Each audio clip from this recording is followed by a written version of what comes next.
Les fables de Jean de La Fontaine. Fable choisie, mise en vers. À Monseigneur le Dauphin. Je chante les héros dont Ésope est le père, troupe de qui l'histoire, encore que mensongère, contient des vérités qui servent de leçon. Tout parle en mon ouvrage, et même les poissons. Ce qu'ils disent s'adresse à tous, tant que nous sommes. Je me sers d'animaux pour instruire les hommes. Illustre rejeton d'un prince aimé des cieux, sur qui le monde entier a maintenant les yeux, et qui, faisant fléchir les plus superbes têtes, compta désormais ses jours par ses conquêtes.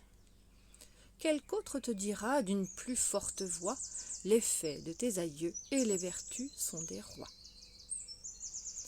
Je vais t'entretenir de moindres aventures, te tracer en ces vers de légères peintures. Et si, de ta gré, je n'emporte le prix, j'aurai du moins l'honneur de l'avoir entrepris. Livre premier. Fable 1. La cigale et la fourmi. La cigale ayant chanté tout l'été se trouva fort dépourvue quand la bise fut venue. Pas un seul petit morceau de mouche ou de vermisseau. Elle alla crier famine chez la fourmi sa voisine, la priant de lui prêter quelques grains pour subsister, jusqu'à la saison nouvelle. « Je vous paierai, lui dit-elle, avant l'août, foi d'animal, intérêt et principal. » La fourmi n'est pas prêteuse, c'est là son moindre défaut. « Que faisiez-vous au temps chaud ?» dit-elle à cette emprunteuse. « Nuit et jour, à tout venant, je chantoie, ne vous déplaise. »« Vous chantiez, j'en suis fort aise. Eh bien, dansez maintenant. »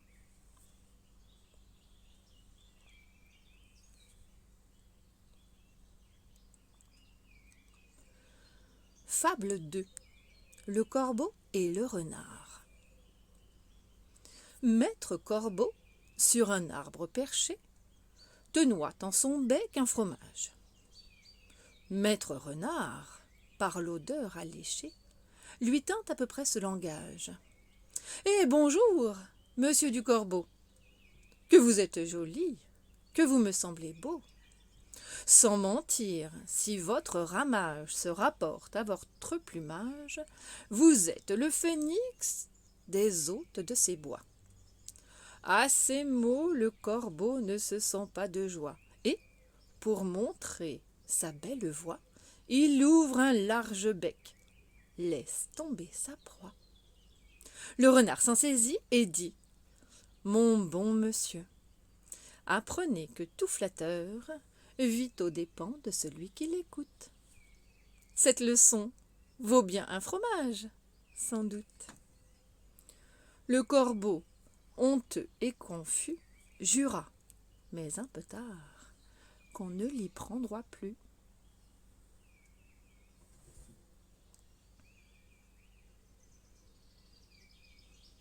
Fable 3. La grenouille qui veut se faire aussi grosse que le bœuf. Une grenouille vit un bœuf, qui lui sembla de belle taille. Elle qui nettoie pas grosse en tout comme un œuf, envieuse, s'étend et s'enfle, et se travaille pour égaler l'animal en grosseur. Disant « Regardez bien, ma sœur, est-ce assez? Dites-moi, n'y suis-je point encore? Nenni. M'y voici donc? Point du tout. M'y voilà? Vous n'en approchez point. » La chétive pécore s'enfla si bien qu'elle creva. Le monde est plein de gens qui ne sont pas plus sages. Tout bourgeois veut bâtir comme les grands seigneurs, tout prince a des ambassadeurs, tout marquis veut avoir des pages.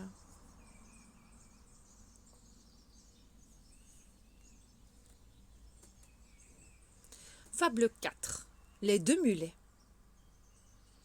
Deux mulets cheminois, l'un d'avoine chargé, l'autre portant l'argent de la gabelle.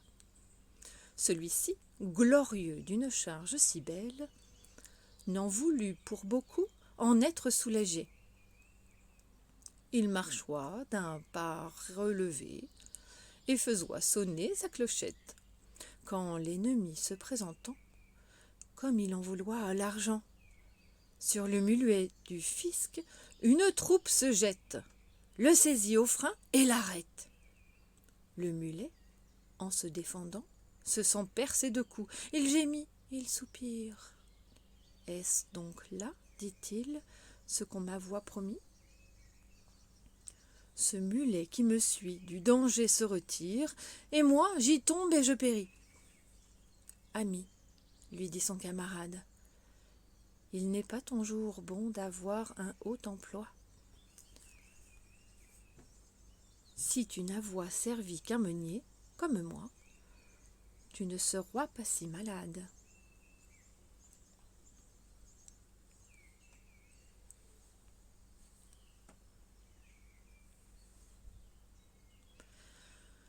Fable 5. Le loup et le chien. Un loup n'avoit que les os et la peau. Tant les chiens faisoient bonne garde.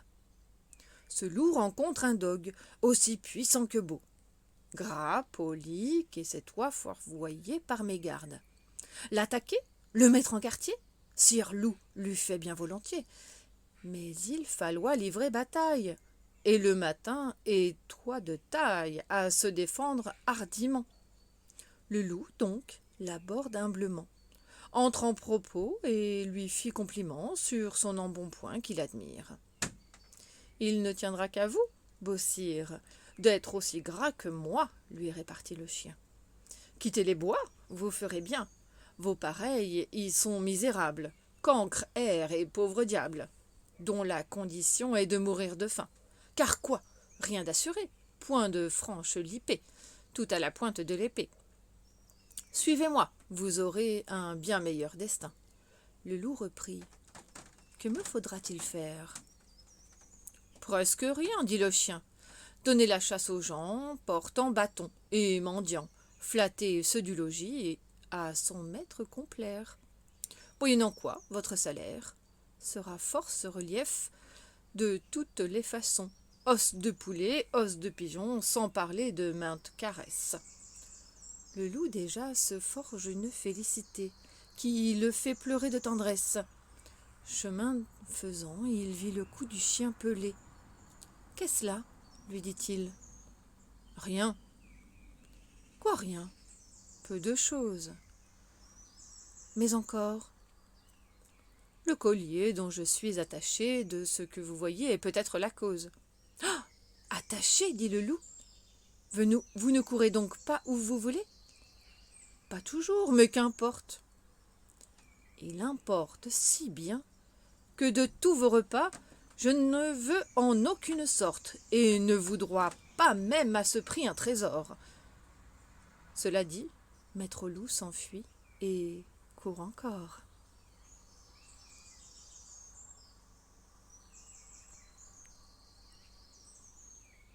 Fable 5.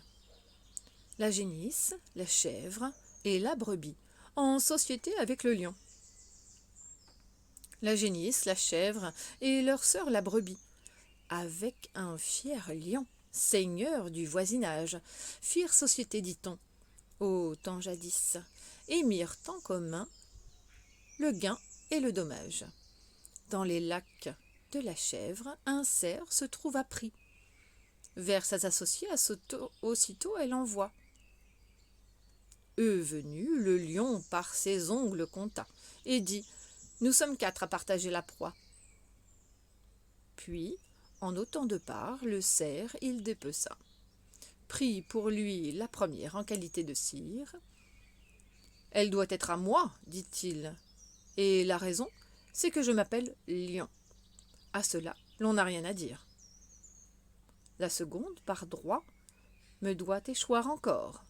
Ce droit, vous le savez, c'est le droit du plus fort, comme le plus vaillant. Je prétends la troisième. Si quelqu'une de vous touche à la quatrième, je l'étranglerai tout d'abord. »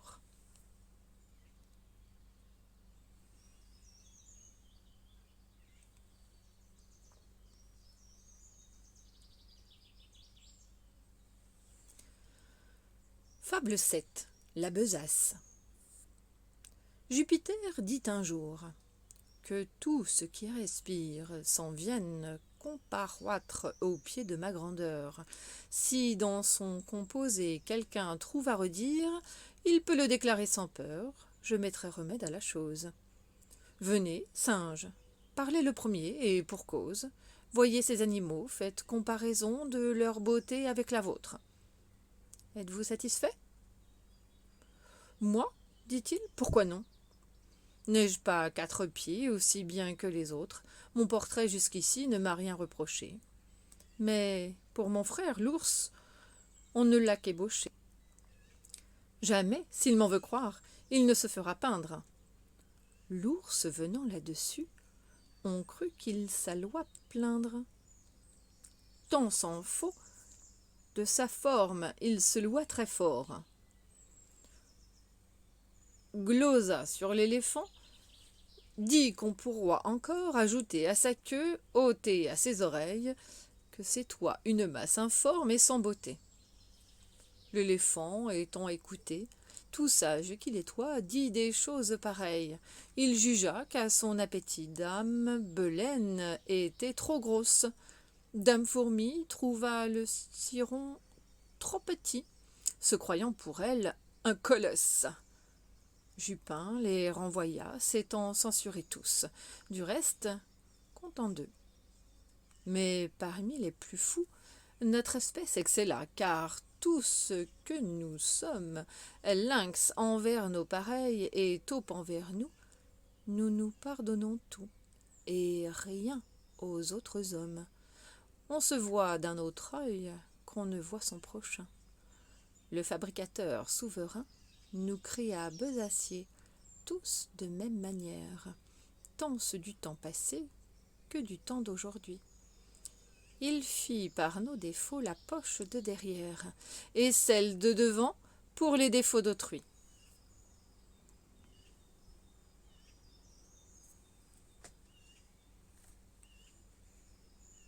Fable 8.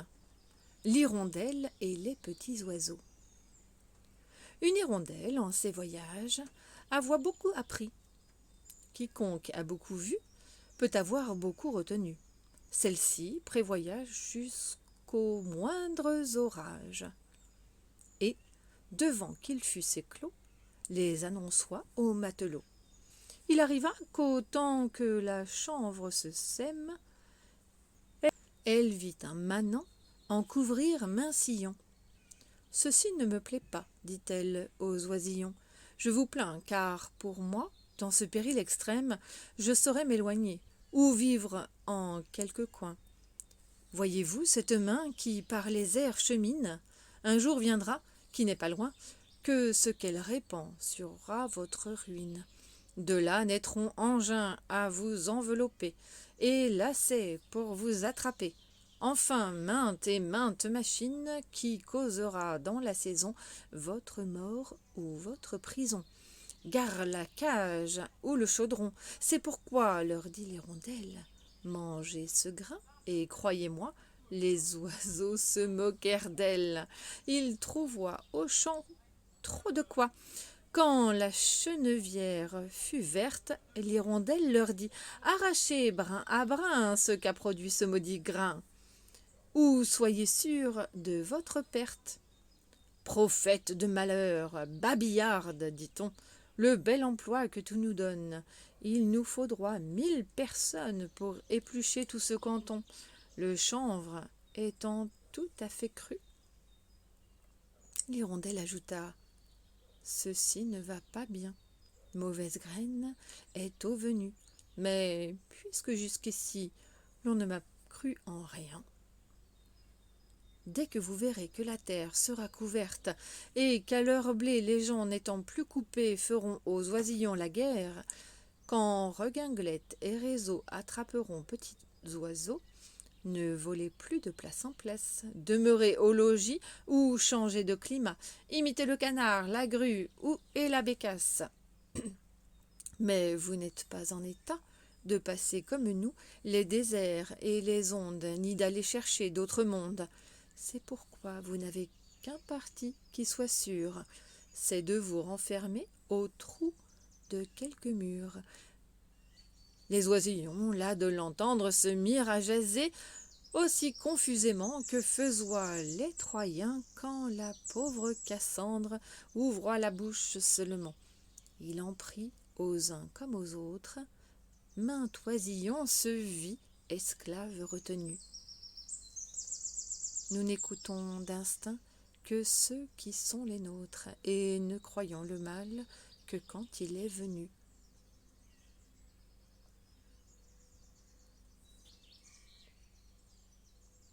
Fable 9. Le roi de ville et le roi des champs. Autrefois, le roi de ville invita le roi des champs d'une façon fort civile à des reliefs d'ortolans. Sur un tapis de Turquie, le couvert se trouva mis. Je laisse à penser la vie que firent ces deux amis. Le régal fut fort honnête. Rien ne manqua au festin, mais quelqu'un troubla la fête pendant qu'ils étaient en train. À la porte de la salle, ils entendirent du bruit. Le rat de ville détale. Son camarade le suit.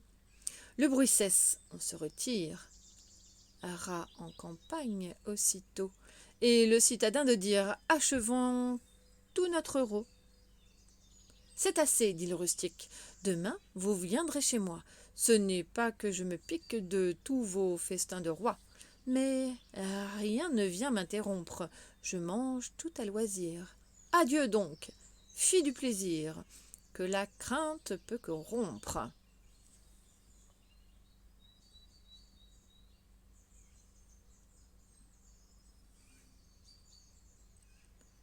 Fable 10. Le loup et l'agneau. La raison du plus fort est toujours la meilleure. Nous l'allons montrer tout à l'heure. Un agneau se désaltéroit dans le courant du nom de pur. Un loup survient à jeun qui cherchoit aventure et que la faim en ces lieux attira. Qui te rend si hardi de troubler mon breuvage ? Dit cet animal plein de rage. Tu seras châtié de ta témérité. Sire, répond l'agneau, que votre majesté ne se mette pas en colère, mais plutôt qu'elle considère que je me vas désaltérant dans le courant, plus de 20 pas au-dessous d'elle, et que par conséquent, en aucune façon, je ne puis troubler sa boisson. Tu la troubles, reprit cette bête cruelle, et je sais que de moi tu m'es dit l'an passé. Comment l'aurois-je fait si je n'étois pas né, reprit l'agneau. Je tette encore ma mère. Si ce n'est toi, c'est donc ton père. Je n'en ai point. C'est donc quelqu'un des tiens, car vous ne m'épargnez guère, vous, vos bergers et vos chiens. On me l'a dit, il faut que je me venge. Là-dessus, au fond des forêts, le loup l'emporte et puis le mange, sans autre forme de procès.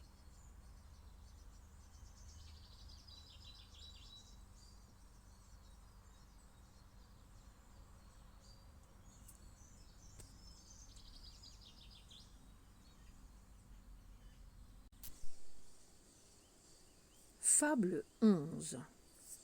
Pour Monsieur le Duc de la Rochefoucauld. Un homme qui s'émoit sans avoir de rivaux passoit dans son esprit pour le plus beau du monde. Il accusera toujours les miroirs d'être faux, vivant plus que content dans son erreur profonde. Afin de le guérir, le sort officieux présentoit partout à ses yeux les conseillers muets dont se servent nos dames, miroir dans les logis, miroir chez les marchands, miroir aux poches des galants, miroir aux ceintures des femmes. Que fait notre Narcisse? Il va se confiner aux lieux les plus cachés qu'il puisse imaginer, n'osant plus des miroirs éprouver l'aventure. Mais un canal, formé par une source pure, se trouve en ces lieux écartés. Il s'y voit, il se fâche, et ses yeux irrités pensent apercevoir une chimère vaine. Il fait tout ce qu'il peut pour éviter cette eau. Mais quoi? Le canal est si beau qu'il ne le quitte qu'avec peine. On voit bien où je veux en venir. Je parle à tous.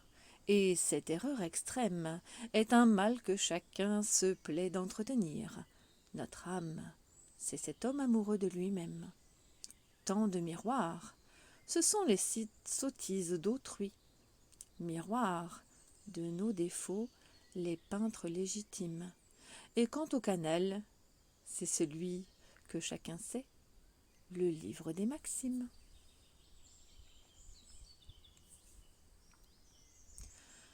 Fable 12. Le dragon a plusieurs têtes et le dragon a plusieurs queues. Un envoyé du grand seigneur préféra, dit l'histoire, un jour chez l'empereur les forces de son maître à celles de l'Empire. Un Allemand se mit à dire « Notre prince a des dépens qui, de leur chef, sont si puissants que chacun d'eux pourra soudoyer une armée. » Le Chiaou, homme de sens, lui dit « Je sais, par renommée, ce que chaque électeur peut de monde fournir. Et cela me fait souvenir d'une aventure étrange et qui pourtant est vraie. J'étois en un lieu sûr lorsque je vis passer les 100 têtes d'une hydre à travers d'une haie. Mon sang commence à se glacer et je crois qu'à moins on s'effraie. Je n'en eus toutefois que la peur sans le mal. Jamais le corps de l'animal ne put venir vers moi, ni trouver d'ouverture. Je revois à cette aventure qu'en un autre dragon, qui n'avoit qu'un seul chef, et bien plus d'une queue, à passer se présente. Me voilà saisi de rechef, d'étonnement et d'épouvante. Ce chef passe, et le corps, et chaque queue aussi. Rien ne les empêcha. L'un fit chemin à l'autre. Je soutiens qu'il en est ainsi de votre empereur et du nôtre.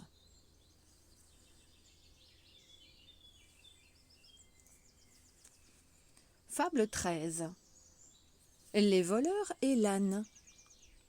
Pour un âne enlevé, 2 voleurs se battoient.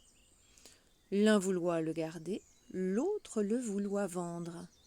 Tandis que coup de poing trottoie, et que nos champions songeoient à se défendre. Arrive un 3e larron qui saisit maître Aliboron. L'âne, c'est quelquefois une pauvre province. Les voleurs sont tel et tel prince. Comme le Transylvain, le Turc et le Hongrois. Au lieu de 2, j'en ai rencontré 3. Il est assez de cette marchandise. De nul d'eux n'est souvent la Provence conquise. Un quart voleur survient qui les accorde net, en se saisissant du baudet.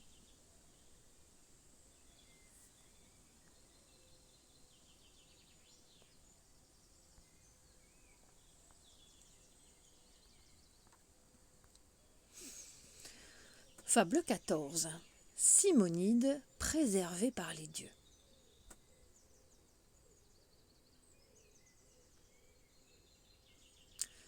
on ne peut trop louer 3 sortes de personnes: les dieux, sa maîtresse et son roi. Malherbe le disoit, j'y souscris. Quant à moi, ce sont maximes toujours bonnes. La louange chatouille et gagne les esprits. Les faveurs d'une belle en sont souvent le prix. Voyons comme les dieux l'ont quelquefois payé. Simonide avoit entrepris l'éloge d'un athlète et, la chose essayée, il trouva son sujet plein de récits tout nus. Les parents de l'athlète étoient gentils inconnus, son père un bon bourgeois, lui sans autre mérite. Matière infertile et petite. Le poète d'abord parla de son héros.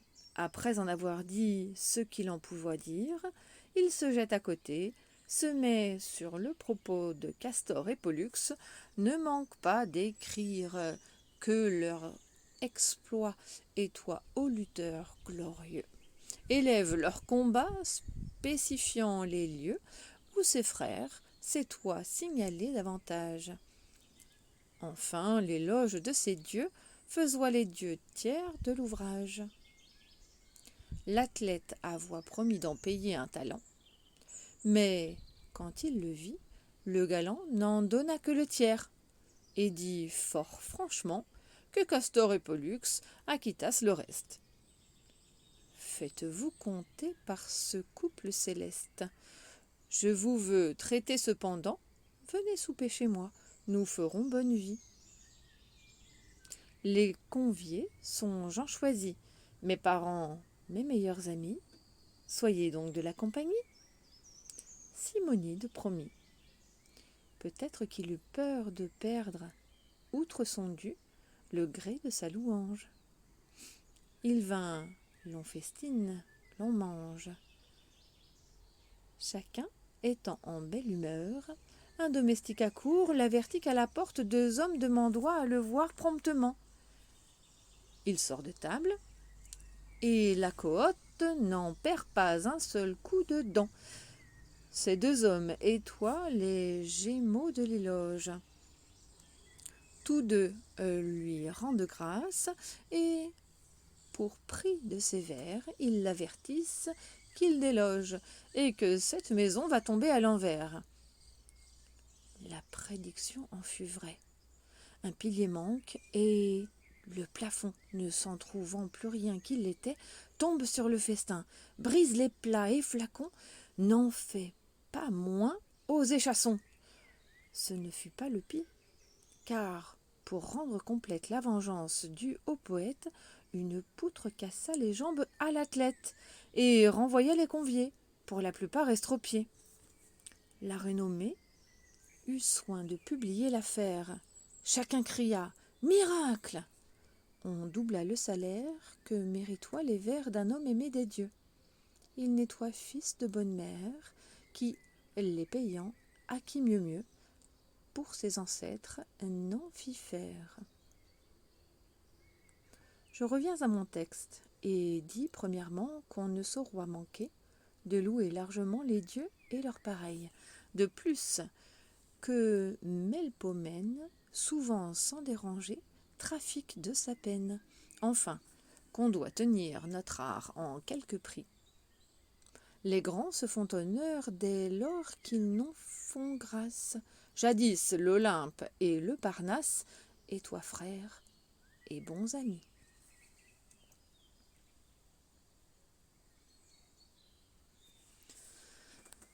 Fable 15. La mort et le malheureux.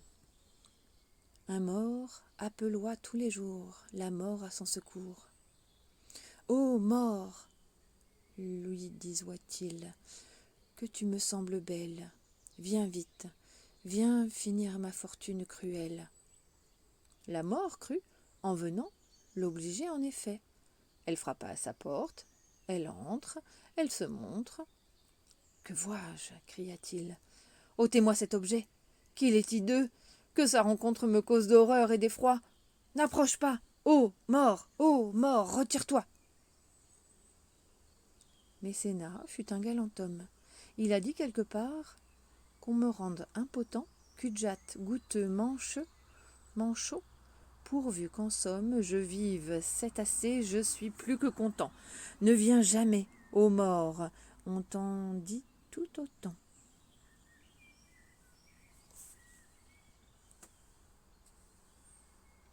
Fable 16.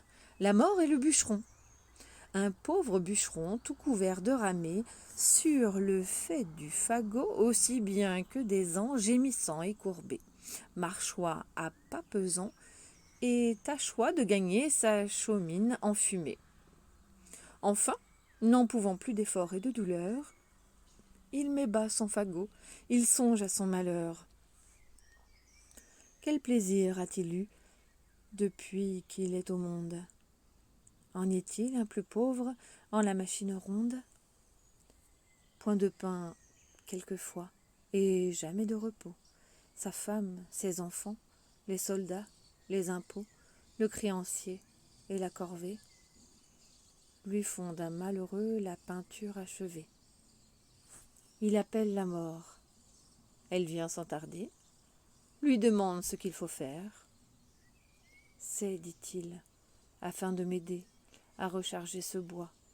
Tu ne tarderas guère. Le trépas vient tout guérir.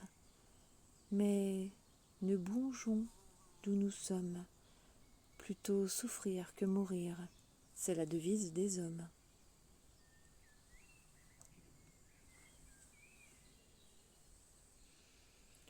Fable 17. L'homme entre deux âges et ses deux maîtresses. Un homme de moyen âge, en tirant sur le grison, jugea qu'il était de saison de songer au mariage. Il avoua du content, et partant de quoi choisir, toute vouloit lui plaire. En quoi notre amoureux ne se pressoit pas tant, bien adressé n'est pas petite affaire.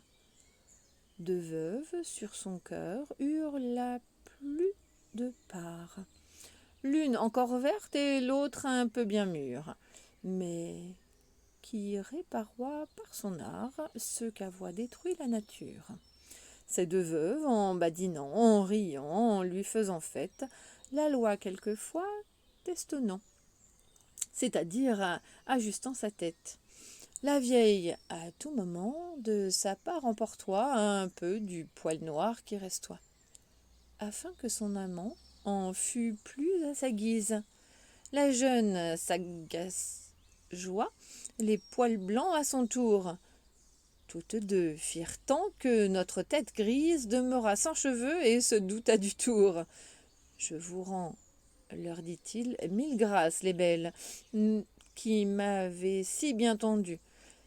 J'ai plus gagné que perdu, car d'y mène point de nouvelles. Celle que je prends droit, voudroit qu'à sa façon je vécusse et non à la mienne. Il n'est tête chauve qui tienne, je vous suis obligée, belle, de la leçon. Fable 18. Le renard et la cigogne. Compère le renard se mit un jour en frais, et retint à dîner commère la cigogne. Le régal fut petit et sans beaucoup d'apprêt. Le galant, pour toute besogne, avoit un brouet clair. Il vivoit chichement. Ce brouet fut pour lui servi sur une assiette. La cigogne au long bec n'en put attraper miette, et le drôle eut lapé le tout en un moment. Pour se venger de cette tromperie, à quelque temps de là, la cigogne le prit. Volontiers, lui dit-il, car avec mes amis, je ne fais point cérémonie. À l'heure dite, il courut au logis de la cigogne, son hôtesse, loua très fort sa politesse, trouva le dîner cuit à point. Bon appétit, surtout, renard n'en manque point. Il se réjouit soit à l'odeur de la viande mise en menus morceaux et qu'il croya friande. On servit pour l'embarrasser en un vase à long col et d'étroite embouchure. Le bec de la cigogne y pouvoit bien passer, mais le museau du cire étroit d'autres mesures. Il lui fallut à jeun retourner au logis, honteux comme un renard, qu'une poule au roi prit, serrant la queue et portant bas l'oreille. Trompeur, c'est pour vous que j'écris. Attendez-vous à l'appareil. Fable 19. L'enfant et le maître d'école. Dans ce récit, je prétends faire voir d'un certain sot la remontrance vaine. Un jeune enfant dans l'eau se laissa choir en badinant sur les bords de la Seine. Le ciel permit qu'un saule se trouvât dont le branchage, après Dieu, le sauva. S'étant pris, dis-je, aux branches de ce saule, par cet endroit passe un maître d'école. L'enfant lui crie « Au secours! Je péris !»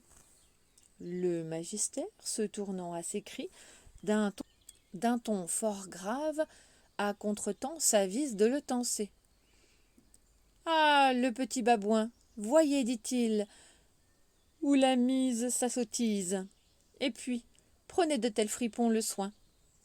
Que les parents sont malheureux, qu'il faille toujours veiller à semblable canaille, qu'ils ont de maux, et que je plains leur sort. » Ayant tout dit, il mit l'enfant à bord. Je blâme ici plus de gens qu'on ne pense. Tout babillard, tout censeur, tout pédant se peut connoître au discours que j'avance. Chacun des trois fait un peuple fort grand. Le Créateur en a béni l'engeance. En toute affaire, ils ne font que songer aux moyens d'exercer leur langue. Et mon ami, tire-moi du danger. Tu feras après ta harangue.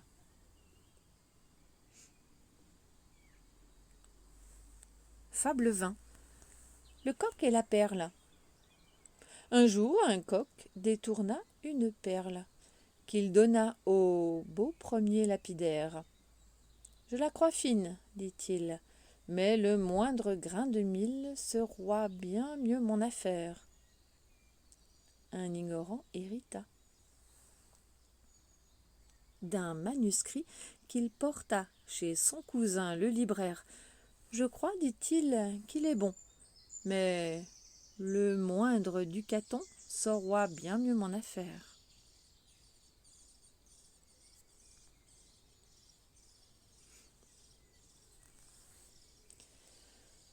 Fable 21. Les frelons et les mouches à miel.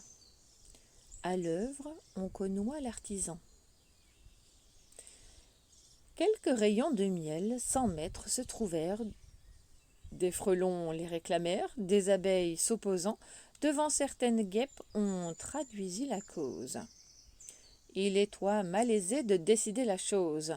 Les témoins déposoient qu'autour de ces rayons des animaux ailés, bourdonnants, un peu longs, de couleur fort tannée, et tels que les abeilles avoient longtemps paru. Mais quoi? Dans les frelons, ces enseignes et toi pareil. La guêpe, ne sachant que dire à ces raisons, fit enquête nouvelle, et, pour plus de lumière, entendit une fourmilière. Le point n'en put être éclairci. De grâce, à quoi bon tout ceci? Dit une abeille fort prudente. Depuis tantôt 6 mois que la cause est pendante. Nous voici comme au premier jour, pendant cela le miel se gâte. Il est temps désormais que le juge se hâte. N'a-t-il point assez léché l'ours? Sans tant de contredits et d'interlocutoires et de fatras et de grimoires, travaillons les frelons et nous, on verra qui sait faire avec un succès doux des cellules si bien bâties. Le refus des frelons fit voir que cet art passoit leur savoir, et la guêpe adjugea le miel à leur partie. Plus à Dieu qu'on régla ainsi tous les procès, que des Turcs en cela l'ont suivi la méthode.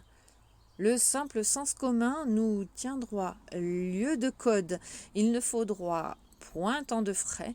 Au lieu qu'on ne nous mange, on nous gruge, on nous mine par des longueurs, on fait tant à la fin que l'huître est pour le juge, les écailles pour les plaideurs. Fable 22. Le chêne et le roseau. Le chêne, un jour, dit au roseau: vous avez bien sujet d'accuser la nature. Un roitelet pour vous est un pesant fardeau. Le moindre vent qui d'aventure fait rider la face de l'eau vous oblige à baisser la tête. Cependant que mon front au cocasse pareil, non content d'arrêter les rayons du soleil, brave l'effort de la tempête. Tout vous est aquilon, tout me semble zéphyr, encore si vous naissiez à l'abri du feuillage, dont je couvre le voisinage, vous n'auriez pas tant à souffrir. Je vous défends droit de l'orage, mais vous naissez le plus souvent sur les humides bords du royaume du vent. La nature envers vous me semble bien injuste. Votre compassion, lui répondit l'arbuste, part d'un bon naturel, mais quittez ce souci. Les vents me sont moins qu'à vous redoutables. Je plie et ne romps pas. Vous avez jusqu'ici, contre leurs coups épouvantables, résisté sans courber le dos. Mais attendons la fin. Comme il disoit ces mots, du bout de l'horizon accourt avec furie le plus terrible des enfants que le nord eût porté jusque-là dans ses flancs. L'arbre tient bon, le roseau plie, le vent redouble ses efforts et fait si bien qu'il déracine celui de qui la tête au ciel et toit voisine et dont les pieds touchoient à l'empire des morts.